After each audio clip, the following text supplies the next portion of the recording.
चंबल की शेरनी के नाम से विख्यात रही। कुसुमा नाइन का इन्होंने इंटरव्यू किया था एक ऐसे वक्त में जब उनके नाम की दहशत थी, खौफ था। उस वक्त जाकर कुसुमा नाइन के एक-एक पहलू को, उनके जीवन के एक-एक पहलू को लोगों के सामने रखा था। आज वो दुनिया में नहीं है कुसुमा नाइन, लेकिन दिनेश ठाकुर जी के जुबानी हम समझना चाहेंगे एक ऐसी लड़की जो मासूम थी, उसकी ज़िंदगी में ऐसा क्या घटनाक्रम हुआ, कैसे वो खूंखार एक डकैत में तब्दील हुई और तो और जिनके नाम का एक डंका बजता था, लोग डरते थे, यानी कि फूलन देवी, उनके साथ उनकी क्या अदावत हुई, तमाम चीज़ें समझेंगे। लेकिन शुरुआत वहाँ से करेंगे कि आपने वो इंटरव्यू कब किया था? उस वक़्त कैसे हालात थे? और सवाल ये कि एक डकैत, वो भी चंबल, बीहड़ नाम सुनते ही डर लग जाता है दिनेश जी। उस वक़्त आपके ज़हन में पहला सवाल क्या रहा कि क्या कैसे जाकर वो इंटरव्यू किया जाए? बात साल 2003 की है। मैं सहारा न्यूज़ चैनल में इटावा से रिपोर्टर के रूप में काम करने के लिए आया और अचानक एकाएक कुछ ही दिनों बाद डाकुओं का इटावा और चंबल के इलाके में काफ़ी प्रभाव कहा गया, माना गया और उनकी जो संख्या थी वो भी बहुत अधिक थी।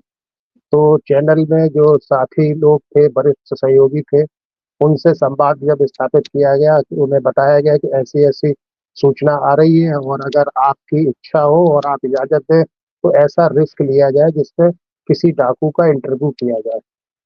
तो तय कार्यक्रम के मुताबिक किसी तरीके से एक जो साथी था, जिसको ये कह सकते थे जो डाकुओं के संपर्क वाला व्यक्ति था, उससे बात की गई और काफ़ी लंबी कसरत के बाद में तय हुआ कि इस दिन मिलना हो सकता है। तो उस आधार जी, पर उसके गैंग में जाकर के मेल मुलाकात की गई। जो रास्ते थे, काफ़ी लंबी यात्रा करनी पड़ी और अंतोगत्वा कुसुमानायन और फक्कड़ के सामने तक हुँ, पहुँचा गया।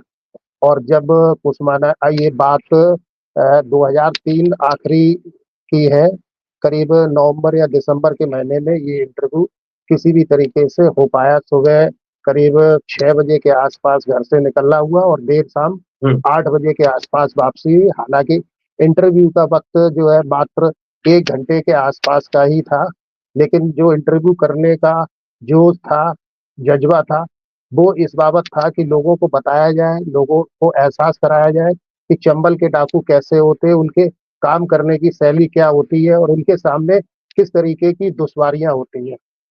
खैर अच्छा, जब वहाँ पहुँचा गया, दोपहर के आस-पास और इंटरव्यू शुरू हुआ तो उस्मान खान ने जो अपना प्लान एजेंडा पहले से अपने डाकू डकैतों को बता के रखा था, उसमें ये कहा था कि जो लोग आएँगे, उनको काफ़ी यात्रा ज़रूर करानी है, घुमाव करके लेके जाना है, ताकि उनको ये एहसास ना हो कि सीधे-सीधे अगर मान लीजिए उनकी कनेक्टिविटी पत्रकारों की पुलिस से हो जाती है, तो हम लोग हुँ, यहाँ तक वो पुलिस यहाँ तक ना पहुँच सके।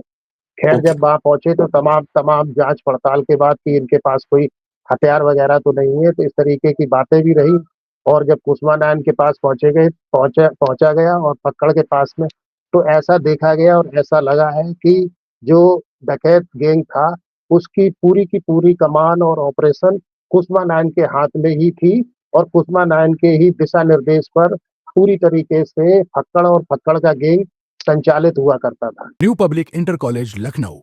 Admission open. For more information, call 0522 282232 or 7755 089585.